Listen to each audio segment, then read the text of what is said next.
গিয়েছি, তার সাথে আলাপ আলোচনা, ভিন্ন কথা, বর্তমান আচার্য এবং পঞ্চম পুরুষ পূজন গোবিন্দা, তাদেরকে আমরা দেখেছি সঙ্গ করছি। কারণ একমাত্র জীবন্ত আচার্যই হচ্ছে প্রিয় পরমের জীবন্ত প্রতিভূ। তারাই করে করে দেখছেন, মানে দেখিয়ে দিচ্ছেন আমাদের কোনটা করণীয়। আর বর্তমান আচার্যদেব তিনি যাই বলেন প্রিয় পরমের কথা বলেন, তিনি যাই করেন পরমের দেখানো জিনিসগুলোই করেন। আমাদের উচিত সেই প্রিয় পরমের চরণ প্রান্তে পৌঁছানোর জন্য আচার্য কেন্দ্রিক জীবনযাপন করা। কারণ তিনি সবকিছুই জানেন। তার একটি জীবন্ত ঘটনা হচ্ছে 2008 সাল কলকাতায় এক দম্পতির সন্তান হয়েছে। সেই সন্তানটির মা বলছে তার স্বামী দেবতাকে, তুমি একবার দেওঘরে গিয়ে আমার ছেলের জন্য নামকরণটা করে এসো। সন্তানটির বাবা অর্থাৎ ওই মায়ের স্বামী দেবতা চলে এলেন শ্রীরাম দেওঘরে। আর সেখানে ফিলান্থ্রফিতে এলেন সিসি দাদা, তৎকালীন আচার্যদেব সিসি দাদা, তিনি বসে আছেন। তাকে নিবেদন করা হলো তাদের পুত্র সন্তানের জন্য নামকরণ করা হয়। সিসি দাদা সন্তানটির বাবার নাম, মায়ের নাম শুনে সন্তানটির জন্য নাম দিলেন দৈপায়ন। নামটা শোনা মাত্রই সন্তানটির যে বাবা, তার ভুরু কুঁচকে গেল। মনে মনে ভাবছে আজকালকার দিনের ছেলে আমার কোথায় আরো সুন্দর নাম দেবে, তা কিনা ঠাকুরবাড়ি থেকে নাম দিলে একটা সেকেলে নাম দৈপায়ন, যা কিনা শ্রীকৃষ্ণের সময় এই নামটা খুব প্রযোজ্য ছিল। তা মনে মনে ভাবছে দাদা যে আজকে তো আর সময় নেই, আগামীকাল তৎকালীন বাবাইদা বা বর্তমান আচার্যদেব তিনি যখন বসবেন তার কাছে আরো একবার নিবেদন করবেন তার পুত্র সন্তানের নামকরণের জন্য। যথারীতি তাই করলেন। পরের দিন সকাল হলো, তৎকালীন বাবাইদা বর্তমান আচার্যদেব তিনি বসেছেন, লাইনে দাঁড়িয়েছেন। দাদাটি একটা সময় বাবাইদার কাছে গিয়ে তিনি নিবেদন করছেন যে তার পুত্র সন্তানের নামকরণের জন্য তিনি কলকাতা থেকে এসেছেন। কথাটা শোনা মাত্রই তৎকালীন বাবাইদা বর্তমান আচার্যদেব তিনি বলছেন, গতকাল রাতে বাবার দেওয়া নামটা বুঝে আপনার মনোপ্লুত হয়নি। দাদাটি স্তম্ভিত হয়ে গেলেন। ভাবছেন যখন এই কথাটি তিনি নিবেদন করেন, তিনি আর আচার্যদেব ছিলেন, আর কিছু মানুষ কতিপয় ব্যক্তি ছিলেন, কিন্তু তার জ্যেষ্ঠ আত্মজ পূজনীয় বাবাইদা তখন তো তিনি ছিলেন না। তিনি জানলেন কি করে? যাই হোক, তিনি হাসি মুখে প্রণাম করে আনন্দবাজার করতে চলে এলেন। সেখানে মহাপ্রসাদ নিয়ে বাড়ির দিকে রওনা দিলেন। পরের দিন যখন বাড়িতে এসে ওই দাদাটি তার স্ত্রীকে, তার মাকে বলছেন যে ঠাকুর বাড়ি থেকে আমাদের সন্তানের নামকরণ করা হয়েছে দৈপায়ন, এই নামটা আমার একবারেই পছন্দ নয়। কথাটা শোনা মাত্রই সেই বাড়ির মা অর্থাৎ সেই ছোট্ট সন্তানটির মা হাউ করে কাঁদতে শুরু করলো। তার স্বামী দেবতা জিজ্ঞাসা করছেন যে তুমি কাঁদছো কেন? আমার নয় মনটা খারাপ, আমার এই ছেলে আধুনিক যুগের ছেলে, আর নামটা দিয়েছে একটা সেকেলে নাম, শ্রীকৃষ্ণের আমলের সেই নাম দৈপায়ন, এটা আমার একদম পছন্দ নয়। সেই মাটি কোনো কথা শুনছে না, ঠাকুর ঘরে গিয়ে কাঁদতে শুরু করলো। স্বামী দেবতা শাশুড়ি মাও একে অপরে বলতে লাগলো, কি এমন হলো যে বৌমা এরকম হাউ হাউ করে কাঁদছে? বেশ কিছুটা সময় অতিবাহিত হয়ে যাওয়ার পর যখন সেই মাটি ঠাকুর ঘর থেকে ঘরে এলেন, সবাই তাকে জিজ্ঞাসা করছেন, তুমি এতক্ষণ কাঁদছিলে কেন? কি এমন হয়েছে? সেই মাটি বলছেন, এটা আমার আনন্দাশ্রু, আনন্দে চোখের জল এসছে। জিজ্ঞেস করলেন সবাই কেন? মাটি বলছেন, যেদিনকে ডাক্তারবাবু আমাকে বলেছেন তুমি সন্তান সম্ভবা, তুমি সন্তানের মা হতে চলেছ, মনটা আমার আনন্দে ভরে গিয়েছিল। প্রত্যেকটা মাই চায় সে একটা সুষ্ঠু কন্যা সন্তান বা সুষ্ঠু পুত্র সন্তানের জন্ম দিক। আমি আমার প্রিয় পরমকে ঠাকুর ঘরে গিয়ে বলেছিলাম, হে প্রভু, আমার গর্ভে যদি তুমি পুত্র সন্তানের জন্ম দিতে পারো, তবে তুমি নামটা কিন্তু দৈপায়নটাই দিও। আমার দৈপায়নের চরিত্রটা খুব ভালো লাগে, আর ওর মাকে আমার খুব ভালো লাগে। আমি তো আর দৈপায়নের মা হইনি, আমার পুত্রকে যখন সবাই ডাকবে দৈপায়ন বা আমাকে বলবে দৈপায়নের মা, আমি সেই রসাসাধনটা কিন্তু আমি করব। তুমি এই একটা আমার আকুতিটা তুমি রেখো। আজকে 1 বছর 3 মাস পর ঠাকুর ঘরে গেলে, ঠাকুর ভাই তুমি গেলে, আর সিসি দাদা আমার ইচ্ছা মতন যে দেওয়া মনের পাওয়া নামটাই সেটাই দিল। আমি এটা ভেবে আশ্চর্য হয়ে যাই, সেদিন সিংহাসনে আমি আর আমার ঠাকুর ছাড়া আর কেউ ছিল না। আর আজকে 1 বছর 3 মাস পর তুমি ঠাকুর বাড়িতে গেলে, আমার ঠাকুর আচার্যদেবের মধ্য দিয়ে সেই নামটাই কিন্তু আমরা পুত্রকে দিল। এই হলেন আচার্যদেব। আমরা প্রিয় পরমকে যা নিবেদন করি, আমার জীবন্ত আচার্য তিনি সবকিছুই জানেন। তার দেখানো পথে তাই আমরা অবলম্বন করে চলতে হয়, কারণ তার দেখানো পথটাই হচ্ছে প্রিয় পরমের দেখানো পথ। পূজনীয় অবিন্দাও তিনিও যা বলেন আমাদের বেদবাক্যের মতন হয়। শ্রী শ্রী দাদা আচার্য পদে ভূষিত হওয়ার পর পূজনীয় অবিনবাবু দাদা ক্লাস 6-এ মনে হয় পড়েন, 11-12 বছর। তা শ্রী শ্রী দাদা ফিলান্থ্রফিতে আছেন, তার পাশে কিশোর পূজনীয় অবিন্দা আছেন। তা বেশ কয়েকজন দাদারা একসাথে সমবেত হয়ে শ্রী শ্রী দাদার কাছে গিয়েছেন নিবেদন করতে। তা নিবেদন করছেন যে তারা আজকে বাড়ি চলে যাবেন। কথাটা শেষ না হতে হতেই ওই 12 বছরের পূজনীয় অবিন্দ দাদা বলছেন, আপনাদের মধ্যে যে বাচ্চাটা আছে ওকে একটু দেওঘরে রেখেই যান না কয়েকটা দিন। তা হাসির সুরে বলেছে, তারা অতটা বুঝতে পারেনি। তারা আবার শ্রী দাদাকে জিজ্ঞাসা করলেন যে তারা আজকে চলে যাবেন কিনা। শ্রী দাদা একগাল হাসছিল। তারা প্রণাম করে বাড়ির দিক রওনা হলো। তারা নিজেরা পার্সোনাল গাড়ি নিয়ে এসেছিল। কয়েক ঘন্টা পথ অতিবাহিত হওয়ার পর ওই ছোট্ট বাচ্চাটা তাদের গ্রুপে যে ছিল, সেই বাচ্চাটার অসুখ করতে শুরু করছে, ধুম জ্বর আসতে শুরু করছে। চারদিকে খোঁজ খবর নিয়ে কোনো স্বাস্থ্য কেন্দ্র বা হেলথ সেন্টার বা হসপিটালের খোঁজ পাওয়া গেল না। আর যদিও বা পাওয়া যায়, তারা গাড়িটাকে সেদিকে নিয়ে যেতে লাগলো। অনেকটা সময় চলে যেতে যেতে বাচ্চাটি নিস্তেজ হয়ে গেল। যখন হসপিটালে নিয়ে যাবে ঠিক করেছে, দেখলো বাচ্চাটা শেষ নিঃশ্বাস ত্যাগ করে ফেলেছে, অর্থাৎ মারা গিয়েছে।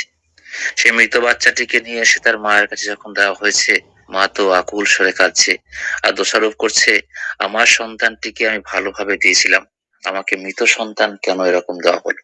যাই হোক, তারপর সৎকার্য সম্পূর্ণ করে ফেলে সেই সব দাদারা আবার যখন 4 মাস পর শ্রীধাম দেওঘরে গিয়েছে, কোন একটা সময় তারা সেই সিসি দাদাকে সেই গল্পটা বলছিলেন। আর সিসি দাদা সে কথাটা শোনা মাত্রই যারা যারা বলছিলেন তাদের বলছেন, আমার অবিন কি সেই সময় তোমাকে কিছু কথা করেছিল? বেশ কয়েকজন দাদা মাথা চুলকাচ্ছে যে কিছু মনে পড়ছে না। তার মধ্যে 2-1 জন বলছে, হ্যাঁ, ওই অবিন দাদা আমাদের বলছিল বাচ্চাটাকে দেওঘরে রেখে যেতে। সিসি দাদা হাসতে হাসতে বলছেন, ওই ছোট্ট বাচ্চার কথাটা আপনারা কেউ আমল দেন নাই। যদি ওর কথাটায় গুরুত্ব দিতেন, আজ এই দুর্দিনটা আপনারাও দেখতেন না, ওই মাটাও সন্তান হারা হতো না। তারপরে সিদা বলছেন, আসলে বড় তুলসী পাতা ছোট তুলসী পাতার গুণাগুণটা একই, আপনারা যেটাকে যেমন ভাবে ভাববেন। কত সুন্দর করে কথা বলছেন। আমরাও তাই জানি যে বড় তুলসী আর ছোট তুলসীর গুণাগুণ তো এক হবে, কারণ মূল শিকড়টা তো একটা জায়গাতেই আছে, সেই প্রিয় পরমকে কেন্দ্র করেই। অর্থাৎ তারাও যে বাক্যগুলো বলছেন, তারাও যে বাণী বা বেদবাক্য কর্মর মধ্যে আমাদের দিয়েছেন, সেটা প্রিয় পরমেরই কথা, সেটা প্রিয় পরমের দেখানোই পন্থা। তাদের মধ্য থেকে আমাদের কাছে আসছে, কারণ আমরা আরো সুন্দরভাবে চলতে পারি। আমাদের প্রতিনিয়ত জীবনে বাধা আছে। আমরা যে পায়ে এগিয়ে চলছি, সেটা একটা ঘর্ষণ জনিত বাধা। আমাদের পায়ের সাথে বা জুতোর সাথে আমাদের রাস্তা বা মাটি বা ঘরের যে মেঝে বা টাইলস যাই হোক না কেন, সেই ঘর্ষণ জনিত বাধাকে অতিক্রম করেই কিন্তু আমরা এগিয়ে চলছি।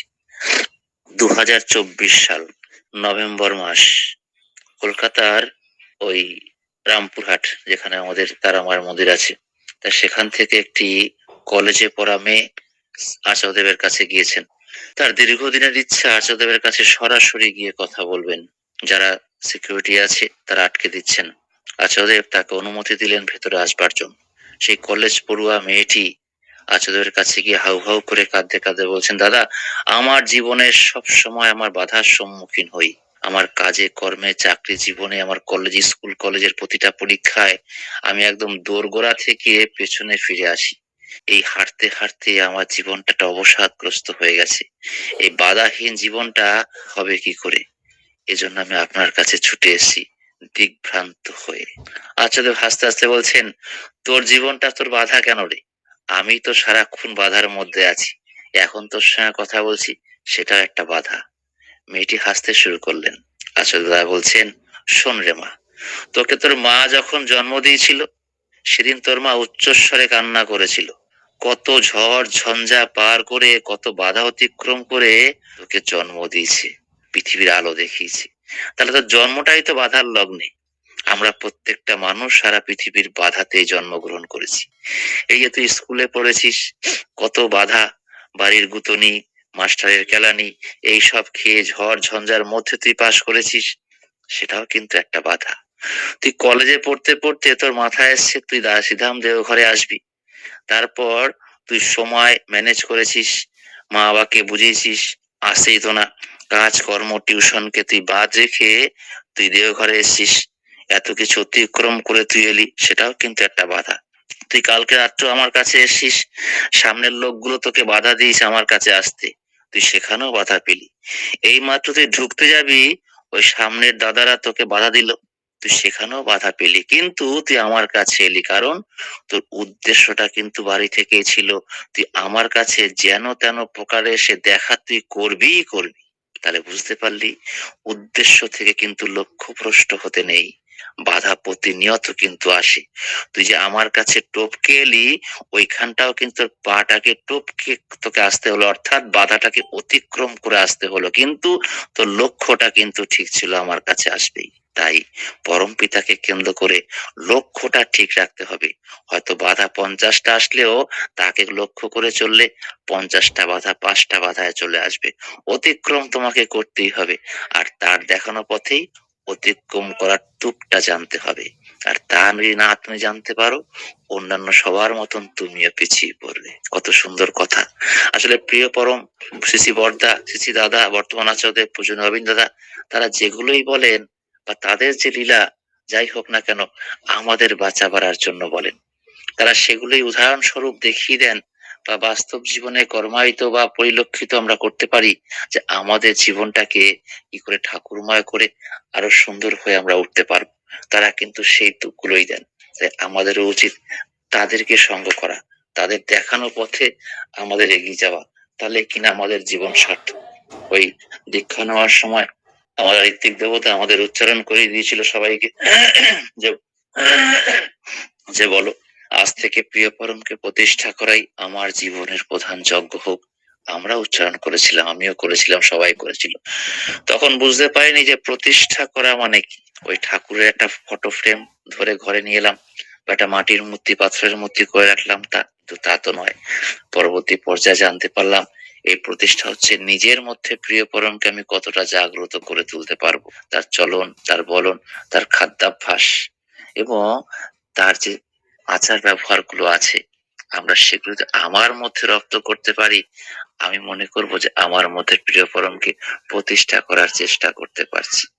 আমি বাজারে গেলাম, আমার সেই প্রিয় পরমের বলা খাদ্যাভ্যাসটার মতন যদি আমি আমার সন্তান, স্ত্রী আর সবাইকে বলে সেই ধারা রপ্ত করতে পারি, তাহলে মনে হবে আমি তাকে নিয়ে চলছি।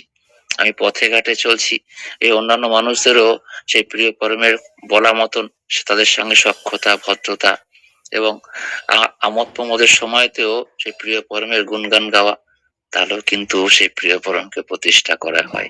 এছাড়া পঞ্চনীতি খাদ্যাভ্যাস তো আছেই, তার সাথে ইষ্ট স্বার্থ পরায়ণ হয়ে চলতে বলছেন।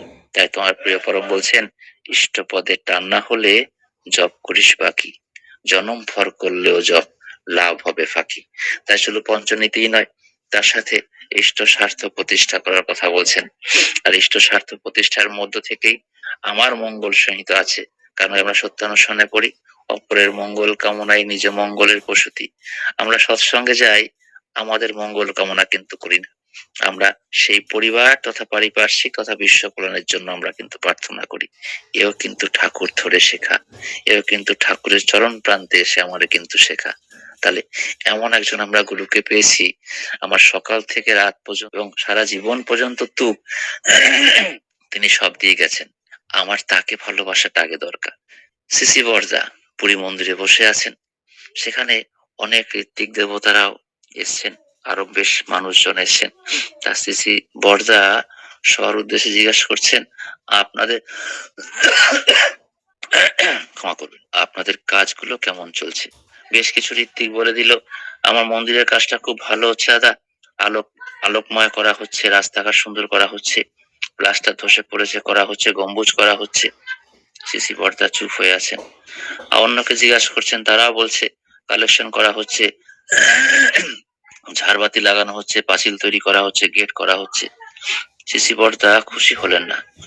অনেকক্ষণ পর সবার উদ্দেশ্যে একটু রাগের সুরে বলছেন, আপনারা পাঞ্জাধারী কর্মী হন আর সাধারণ কর্মী হন, ওই যজন যজন ইষ্টভীতি না করলে আপনারা কোনো কিছুই নন। প্রত্যেকটা মানুষ চুপ হয়ে গেলেন। বুঝতে পারলেন যত তাবৎ তাবর ওই পাঞ্জাধারী কর্মী হন আর যাই হোক না কেন, যজন যজন ইষ্টভীতি ছাড়া কোনো কিছুই সম্ভব। তারাও বুঝতে পারলেন। বর্দা তার পাশে অনেকগুলো বাচ্চারা এসেছেন, কচি কাচারা। সেই কচি কাচাদের উদ্দেশ্যে বলছেন, এই তোরা বড় হয়ে কে কি হবি রে? সামনে থেকে একটা বাচ্চা হাত উঁচু করে বলছেন, দাদা আমি ইঞ্জিনিয়ার হতে চাই। সিসি বর্দা খুশি হলেন, বলেন, বাহ, তুই ইঞ্জিনিয়ার হবে তো খুব ভালো বিষয়, তবে লক্ষ্যটা যেন ঠিক থাকে। বেশ খানিকক্ষণ পর সিসি বর্দা ওই সব বাচ্চাদের উদ্দেশ্যে বলছে, এই তুই যে ইঞ্জিনিয়ার হয়ে বললি, তুই ইঞ্জিনিয়ার হয়ে বড় হয়ে কি করতে চাস? সেই বাচ্চাটা কিছুক্ষণ চিন্তা করে বলছেন, আমি আমার মা বাবাকে খাও।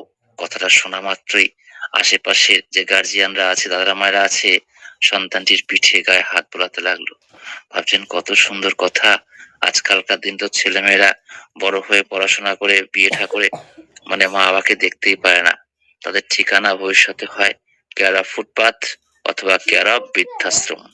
আর সেই জগতের ছেলে এসে সে মা বলছে মাকে খাওয়াবি। সবাই সিসি বর্দার দিকে দেখলেন।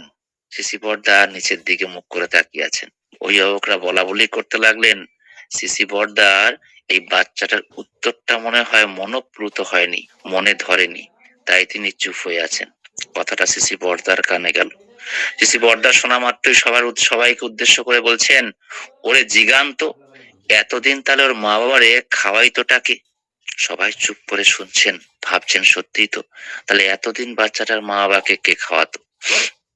তারপরেই সিসি বর্দা বলছেন, ওর কওনে দরকার ছিল যে সর্বপ্রথম আমি আমার প্রিয় পরমকে সেবা করব, আমি তাকে খাওয়াবো। তারপরে সিসি বর্দা বলছেন, ও কি জানে হয়তো ইঞ্জিনিয়ার পাশ করলো, মহা চাকরি পেলো একটা, হয়তো চাকরি করে মা বাবারে 5, 10, 15, 20, 25, 30 বছর পর্যন্ত খাওয়ালো, কিন্তু ওরে কয়া দেন যদি পরম পিতার সেবা করে, পরম পিতার নিয়ে মত্ত থাকে, পরম পিতার মা আবার 20, 25 কেন 50 থেকে 60 বছর পর্যন্ত বাঁচায় রাখতে পারে, যাতে ও আরো মা আবারে কাছে পেতে পারে। সিসি বর্দা বুঝিয়ে দিলেন যে আমরা আমার মানে কাছের মানুষ, মনের মানুষ, প্রেমের মানুষ, ভালোবাসার মানুষ, হৃদয়ের মানুষ, গ্রুপ ভাই গ্রুপ হোকিনি, আমরা যাকে যতই ভালোবাসি না কেন, আমার সর্বোচ্চ ভালোবাসাটা আমি আমার যেন প্রিয় পরমকে দিতে পারি।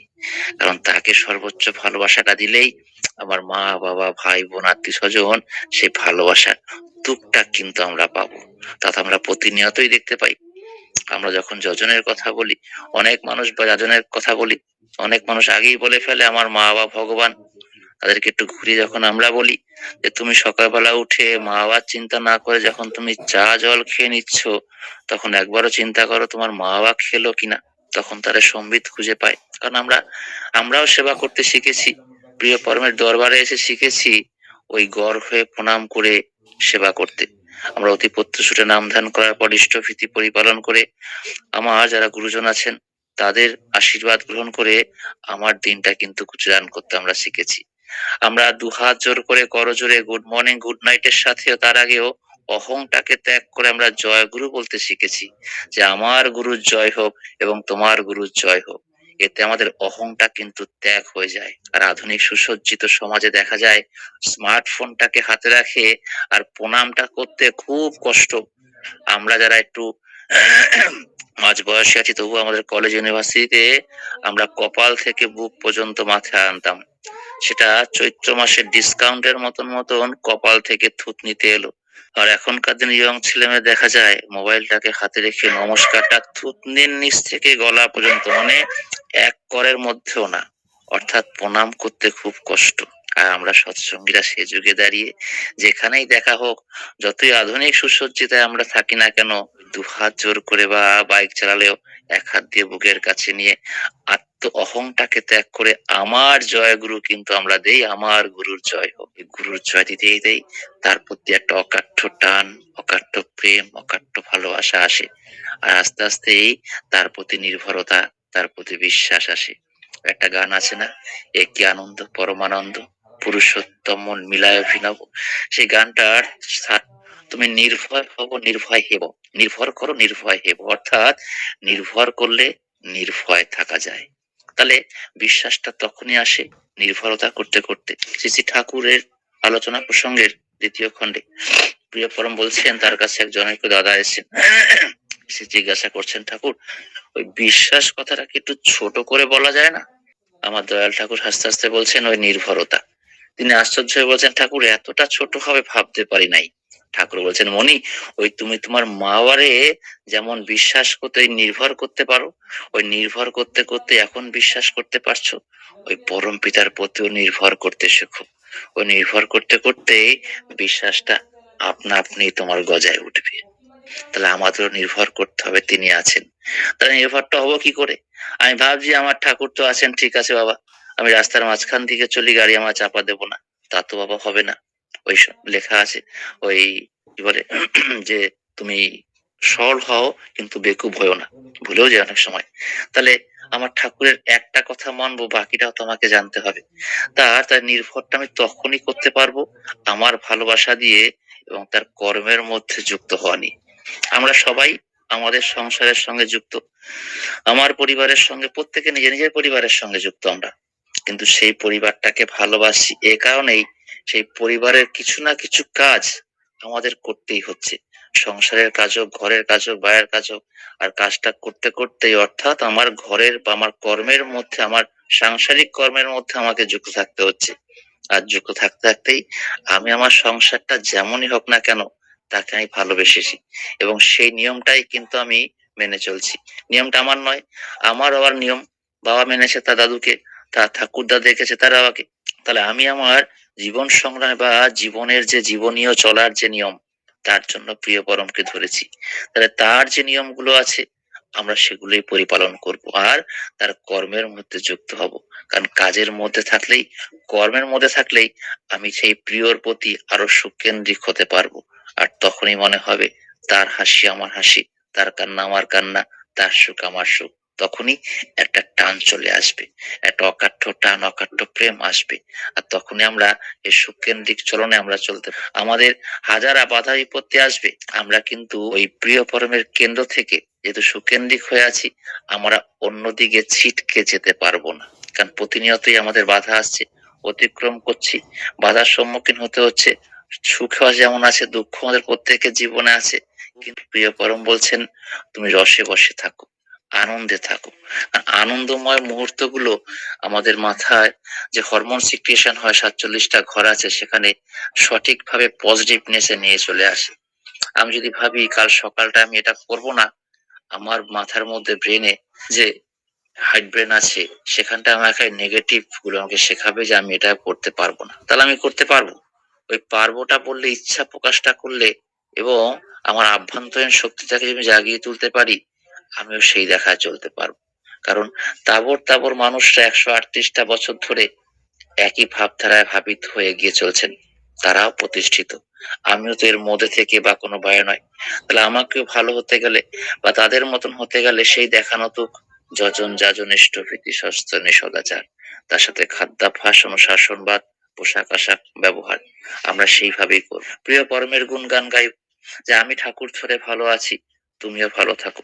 আমরা প্রায় বলি যে পরম পিতার দয়া ছাড়া একটা গাছের পাতাও নড়ে না। তাহলে আমরা প্রসাদ খাচ্ছি, ভাত খাচ্ছি, খাচ্ছি কিছু, তার প্রসাদ খাচ্ছি। গত কয়েকদিন আগে মন্দিরে একটা বাণী পাঠ করেছিলাম, প্রার্থনার পর বই দেখে ওটাকে রপ্ত করেছি একটু। যাই হোক, একটু মনে করি। অনুসূতি গ্রন্থের 3য় খণ্ডে 70 নম্বর বাণী, সেবা অধ্যায়। যার প্রসাদে খাচ্ছ তুমি, চলছো বলছো করছো বেশ, তার চর্চা বাদ দিয়ে কি পাওয়া কি তোমার হয় অশেষ। যার প্রসাদে খাচ্ছ তুমি, চলছো বলছো করছো বেশ, তার চর্চা বাদ দিয়ে কি পাওয়া কি তোমার হয় অশেষ। লাস্টে জিজ্ঞাসা চিহ্ন আছে, আমি দেখেছিলাম। তাহলে যার প্রসাদে আমি খাচ্ছি, চলছি, করছিও, আবার আরাম, আবার লোককেও জ্ঞান দিয়ে যাচ্ছি, তাহলে যার চর্চা বাদ দিয়ে আমার পাওয়া তো কোনোদিন হতে পারে না। তাই তো আমরা তার কথা বলবো। ওই স্বামী অভেদানন্দজির একটা গান আছে না, যে তৃষা জাগিলে আমি তোমারে হারাবো, সে তৃষায় আমারে জাগায়ও না। তৃষা মানে ইচ্ছা বা আকাঙ্ক্ষা। যে ইচ্ছা বা আকাঙ্ক্ষা এলে আমার তোমাকে হারাতে হয়, সেই ইচ্ছাটা আমি চাই না। তার ঠিক ৬ নাম্বার লাইনে আছে, যে কথার মাঝে তব কথা নাই, সে কথা আমারে শোনায়ও না। তাহলে যে কথার মাঝখানে তোমার কথা থাকবে না, সেটা আমার শুনে লাভ নেই।